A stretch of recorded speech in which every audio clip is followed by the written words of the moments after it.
Good morning students. कल class में जो है तो हमने नोट्स भेजे थे और काफी सारे इजी क्वेश्चन दिए थे। उसके बाद हमको थोड़ा सा अलग करते हैं इसको, मतलब थोड़ा जो डिफिकल्ट क्वेश्चन उसको हम आप लेके चलते हैं। 5 सी चल रही थी आपकी ना, तो क्वेश्चन अगर उसमें देखें तो जैसे 5वां नंबर क्वेश्चन है, 5C का 5वां नंबर क्वेश्चन है कि tan इनवर्स। क्वेश्चन क्या है, 5वें का पहला है tan इनवर्स और cos sin x plus cos x plus sin x upon cos x minus sin x। ठीक है, इसका डिफरेंशिएशन आपको करना है। तो देखो, इसका डिफरेंशिएशन करने के कई सारे तरीके ना, लेकिन हमें ध्यान रखना है कि जब किसी इनवर्स ट्रिग्नोमेट्रिकल फंक्शन के अंदर कोई ट्रिग्नोमेट्रिकल फंक्शन, मतलब बाहर क्या है इनवर्स से, अंदर जो है ट्रिग्नोमेट्रिकल है ना, तो हम क्या करेंगे, अंदर वाले पार्ट को सॉल्व करने की कोशिश करेंगे, जिससे हमें क्या है कुछ ऐसी चीजें मिलेंगी जिससे सवाल क्या हो जाएगा, इजी हो जाएगा। तो अगर आपको याद होगा इस तरह के हमने कई सारे क्वेश्चन 11 में भी किए। तो करने के लिए हम इस टाइप के क्वेश्चन में क्या करते थे, अगर याद हो सबसे पहले तो हम y मानेंगे, y equal to tan inverse, यहां पे कर देंगे cos x upon cos x मतलब और sin x बटा cos x अपॉन यहां पर हो जाएगा cos x upon cos x minus sin x upon cos x। मतलब चीजें बदलती कैसे हैं कि cos x से हमने क्या किया, अंश और हर में दोनों में क्या कर दिया, भाग कर दिया। तो जब भाग कर दिया तो यहां पर cos x कर दिया, cos x कर दिया, हमारे पास क्या बचा 1 माइनस tan इनवर्स, यहां पर बचा 1 प्लस sin अपॉन cos क्या होता है, tan x होता है, और अपॉन यहां पर 1 minus sin x upon cos x क्या होता है, tan x होता है। तो यहां पर एक चीज बन गई है, मैं यहां पर देखें तो y बराबर देखोगे तो tan इनवर्स इस 1 की जगह पे यूज कर सकते हैं tan पाई बाई 4 और प्लस tan x। ठीक है, मतलब आपको पता है कि 1 की वैल्यू tan 45 होती है और 45 को हम पाई बाई 4 लिख सकते हैं, तो हमने क्या किया, इस 1 की जगह पे tan पाई बाई 4 लिख दिया। ठीक है, अपॉन 1 माइनस यहां पर देखो tan x के गुणे में 1 तो लिख ही सकते हैं ना, और 1 का मतलब क्या होता है tan pi by 4 into tan x।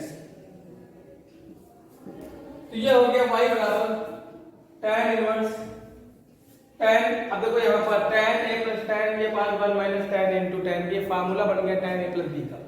अगर याद हो आपको तो यहाँ लिखे दे रहे tan a प्लस b बराबर फार्मूला होता था एक tan a plus tan b upon 1 minus tan a into का tan b।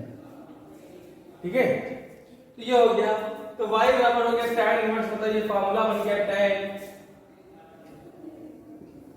a plus b का, मतलब पाई बाई 4 प्लस x का।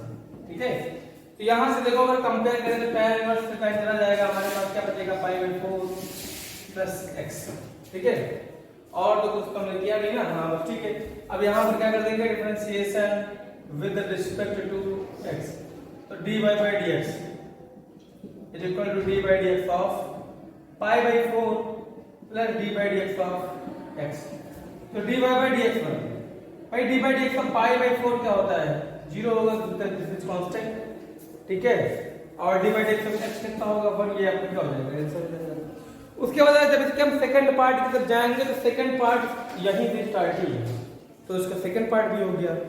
अब बात करते हैं थर्ड 6 की पार्ट की, 6 क्वेश्चन नंबर 1 की, 6 का 1, और क्वेश्चन है हमारा y equal to sin inverse 2x upon 1 plus x square. अब ये इसका डिफरेंशिएशन करना है। ठीक है, तो sin inverse upon 2x upon 1 plus x square. तो जब कभी भी इनवर्स के क्वेश्चन आए तो हमें ये कोशिश करना चाहिए कि जो है आखिर अगर x रख के कोई ऐसा मैटर है, कोई ऐसी वैल्यू है जिसको रखने के बाद ये भी साइन में आ जाए। मतलब क्या है, अगर हम ध्यान से देखें तो इनवर्स बाहर क्या लगाए, देखो इनवर्स है साइन का, और क्वेश्चन है अंदर का 2x upon 1 plus x square. तो हमें यहाँ पे ये देखना है कि अगर x की जगह पर हम tan रख दें, ठीक है, हो जाएगा 2 tan theta upon 1 plus tan square theta. मतलब अंदर का जो वेक्टर है वो क्या हो गया, 2 tan theta upon 1 plus tan square theta, that's mean this is sin 2 theta ना, ये क्या हो गया, sin 2 थीटा हो गया। तो हमेशा कभी भी इनवर्स ट्रिग्नोमेट्रिकल फंक्शन का अगर अवकलन करने को आए तो हमें अंदर कोई ना कोई ऐसी वैल्यू जरूर रखनी चाहिए जिससे हो सकता है कि वो इनवर्स उसी रूप में बदल जाए ना। मतलब क्या है, अगर मान लीजिए बाहर साइन इनवर्स है तो अंदर भी साइन में कोई वैल्यू आ जाए, अगर बाहर tan इनवर्स है तो अंदर भी tan में कोई वैल्यू आ जाए। तो फिर y बराबर साइन इनवर्स, यहाँ पर क्या रख देंगे, मतलब यहाँ पर ये जगह पर अगर देखें तो x बराबर tan थीटा की वैल्यू आ गई, ठीक है, और यहाँ से अगर थीटा का मान निकाले तो ये हो जाएगा tan inverse x।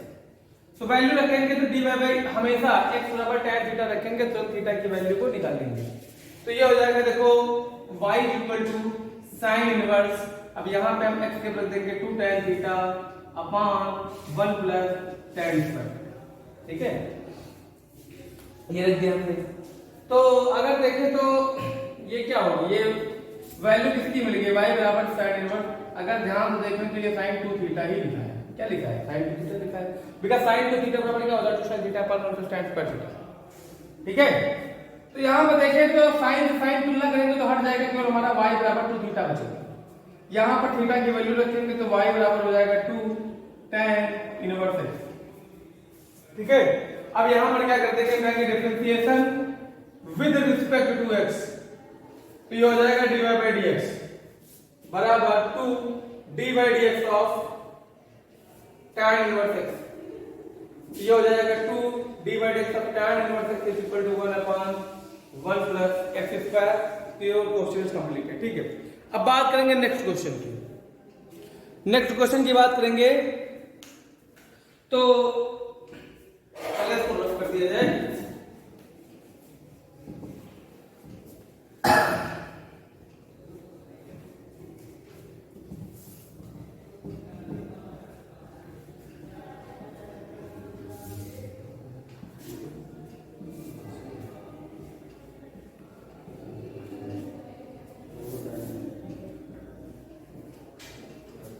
Next question की बात करते हैं बेटा, इसी का छठे का दूसरा पार्ट क्या है, बढ़िया क्वेश्चन है, y equal to sin inverse इन ब्रैकेट में 1 minus x square upon 1 plus x square, ये इसका सेकंड पार्ट है। तो सेकंड पार्ट में हमने कब पहले भी बताया था कि अंदर का पार्ट देखेंगे क्या कोई फार्मूला बन रहा है, तो अगर अंदर का पार्ट देखें तो ऐसा बना 1 minus tan square upon 1 plus tan square, मतलब कि कुछ फार्मूला हमें याद में आ रहा है, स्मरण आ रहा है कि यहाँ 1 माइनस tan स्क्वायर होता था 1 प्लस tan स्क्वायर होता था ना, तो मतलब यहाँ पर अगर x बराबर tan थीटा लग जाए तो थीटा बराबर tan इनवर्स x होगा। तो अगर ध्यान से देखें तो y बराबर sin इनवर्स, यहाँ पर हो गया 1 minus tan square theta upon यहाँ पर हो गया 1 प्लस tan स्क्वायर थीटा, ठीक है। तो अंदर का पार्ट अगर देखें तो ये क्या होगा, y बराबर sin इनवर्स, ये tan 2 थीटा नहीं, ये cos 2 थीटा बन गया, है ना। एक प्रॉब्लम और खड़ी हुई क्या कि हमको बदलना साइन में था और फार्मूला cos का बदलना है, तो इसके लिए क्या करना पड़ेगा, हमको पता है कि cos को sin में चेंज करना बहुत आसान है ना, बिल्कुल सिंपल सी नियम लगाएंगे यहाँ पर y बराबर, बस यहाँ पर क्या करना है, हमें sin इनवर्स देखो cos, इस cos को बस sin में बदलने के लिए हमें क्या करना पड़ेगा, इसको 90 माइनस थीटा करना पड़ेगा। हमको पता है 90 minus theta is equal to cos theta, sin 90 minus theta is equal to cos theta. तो उसके बाद यहां से कंपेयर करेंगे तो y इज इक्वल टू आ गया हमारा पाई बाई 2 माइनस का 2 थीटा, बस थीटा की वैल्यू रखो, तो y इज इक्वल टू हो जाएगा pi by 2 minus 2 into theta की वैल्यू क्या है tan इनवर्स x, तो ये हो गया dy by dx, pi by 2 का क्या हो गया 0 हो गया, माइनस का 2 था, tan इनवर्स का क्या होगा 1 प्लस स्क्वायर, ये हो गया हमारा आंसर इस क्वेश्चन का, ठीक है। तो क्वेश्चन नंबर 6 भी कंप्लीट हो गया। अब क्वेश्चन में बात करते हैं सातवें की। सातवां क्वेश्चन क्या है, सातवें का फर्स्ट पार्ट है y बराबर क्या है x tan इनवर्स x, अब इसका उपयोग करना है, ठीक है। तो सीधा हमको पता है कि कुछ नहीं करना है क्योंकि पूरी वैल्यू एकदम नॉर्मल दी है, ये हमारा फर्स्ट फंक्शन हो गया, ये हमारा क्या हो गया सेकंड फंक्शन हो गया, ठीक है। अब फर्स्ट फंक्शन है सेकंड फंक्शन है, तो हमको पता है ये फर्स्ट फंक्शन और सेकंड फंक्शन का फार्मूला क्या होता है, तो यहां पर क्या करेंगे differentiation with respect to x लगा देंगे, differentiation with respect to x, तो ये हो जाएगा हमारा dy बाई dx। तो देखो first function dy by dx of second function plus second function dy by dx of first function, ठीक है। मतलब x first function dy by dx of second function, तो second function dy by dx of first function, तो dy by dx equal to हो गया x tan inverse x का क्या होगा 1/1 का square plus tan inverse x divide x of x क्या होगा 1 आंसर। अब बात करते हैं नेक्स्ट क्वेश्चन, इसको रफ कर दें।